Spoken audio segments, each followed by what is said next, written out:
He's lied about the numbers even to Forbes for years. Why is that?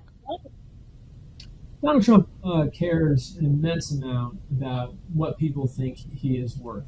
Remember, in 1982, when he joined the Forbes 400, he wasn't yet sort of a national figure. He was kind of thought of as a wannabe who got more headlines per square foot than any young developer in America. He wasn't really thought of as a very serious major developer. But being on the list and having this reputation of being incredibly rich over the years has given him sort of a ballast where even if people are hitting him with one thing or another, he can say, hey, but I'm really, really rich. And so it's always been something that he's come back to. Even when he launched his presidential campaign in 2016, part of his pitch in the initial speech was, hey, I'm really rich.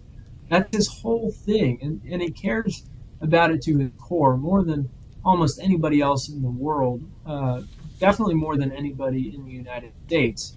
And so it makes sense that even though this is a civil trial, that he's taking all this time to attend to it and to talk about it because he really, really cares about this stuff. And this myth that he's promulgated over the years is finally being punctured. He is really, really rich. It's just not that he's not as rich as he says. If he cares about this to his core and the myth, the veil's kind of being lifted on the myth here, what has his response been? And when you've seen him in court, what has his demeanor been like? Can you give us some of that flavor for us? Sure, yeah. I mean, he walks in looking like he's uh, angry. His back is hunched.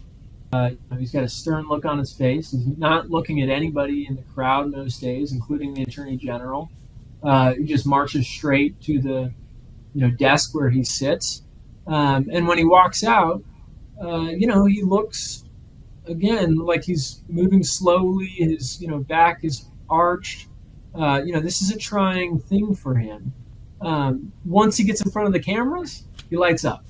He straightens his back. He goes into his lines. He delivers, the same lines, over and over again, complaining, for example, about the value that the attorney general believes Mar-a-Lago is worth.